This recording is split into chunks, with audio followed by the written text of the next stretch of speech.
Bismillahirrahmanirrahim. Assalamualaikum warahmatullahi wabarakatuh.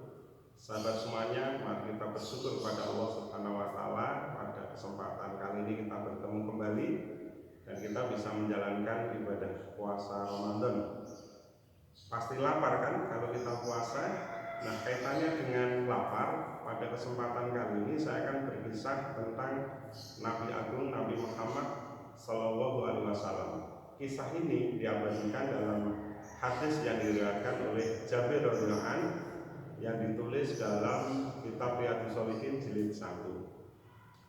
Ketika Rasulullah dan para sahabat diserang oleh kafir Quraisy, maka atas usul Salman Al-Farisi digalilah parit yang dikenal dengan sebutan parit Khandaq, atau perangnya disebut dengan perang Khandaq. Ini untuk menangkal serangan dari kaum kafir Quraisy. Jabir radhiyallahu anhu kemudian mengisahkan, ketika kami menggali parit Khandaq, tiba-tiba ada satu tanah yang sangat keras sekali. Dalam hadis disebutkan dengan sebutan Qutyatun Syadidatun. Kata Syadidatun itu menunjukkan ada tanah yang begitu keras. Maka kemudian Jabir dan para sahabat yang menggali parit Khandaq itu menemui Rasulullah. Ya Rasulullah, ada satu tanah yang sangat keras, kami tidak bisa untuk menghancurkannya. Maka kemudian Rasul bilang, ana nazilun. Dalam bahasa hadisnya begitu, aku sendiri yang akan turun. Maka kemudian Rasulullah SAW bangkit. Ketika bangkit itulah kemudian Rasul mengambil 3 batu, dan 3 batu itu kemudian dimasukkan ke dalam sela-sela bajunya. Dan ini dilihat oleh Jabir dan para sahabat.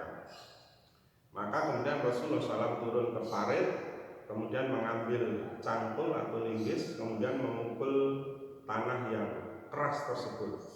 Dalam riwayat disebutkan bahwa tanah itu kemudian menjadi pecah dan berhamburan debunya. Kemudian sahabat Jabir ini mendatangi Rasul setelah peristiwa itu. Ya Rasul, izinkan saya pulang ke rumah. Maka Rasul kemudian mengizinkan, silakan kalau kamu mau pulang. Maka Jabir kemudian pulang ke rumahnya menemui istrinya. Ya istriku, aku melihat Rasulullah SAW dalam kondisi sangat lapar. Bahkan perutnya diganjal 3 buah batu. Apa yang ada pada dirimu? Maka istri Jabir mengatakan, aku ada sedikit tepung terigu dan 1 ekor kambing yang kecil. Maka kemudian Jabir bilang, masaklah tepung terigu itu dan aku akan sembelih kambing yang kecil tersebut. Kemudian mereka berdua memasak. Setelah selesai, maka istri Jabir kemudian menyuruh Jabir, ya suamiku, suruh Rasulullah SAW, undanglah Rasulullah SAW ke sini dan suruh mengajak 1 atau 2 orang sahabat. Maka kemudian Jabir bergegas menemui Rasul dengan berbisik-bisik pelan, ya Rasulullah, di rumah saya ada sedikit makanan. Datanglah engkau bersama 1 atau 2 orang sahabatmu. Maka kemudian Rasul bertanya, seberapa banyak makanannya? Maka kemudian Jabir mengatakan, setungku roti dan setungku daging dari kambing kecil. Hanya cukup untuk 1 atau 2 orang saja. Maka Rasul mengatakan, wah itu cukup banyak. Tiba-tiba Rasulullah SAW kemudian bangkit dan mengundang, ya Ansor, yang Muhajirin, kita ada rezeki, kita diundang oleh sahabat Jabir untuk makan-makan di rumahnya.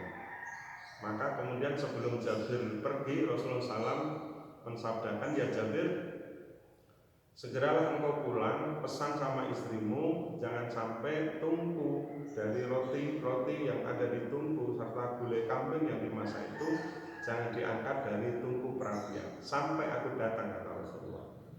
Maka kemudian betul Jabir kemudian lari ke rumahnya mendahului Rasulullah. Ketemu istrinya, Jabir berseru, wahai haki, celaka engkau wahai istriku. Ternyata Rasulullah SAW tidak datang 1 atau 2 orang saja, tapi beliau mengajak seluruh kaum Muhajirin dan seluruh kaum Ansor. Maka apa kata istrinya? Tidak apa, nanti kita akan hidangkan sesuai dengan yang kita punya.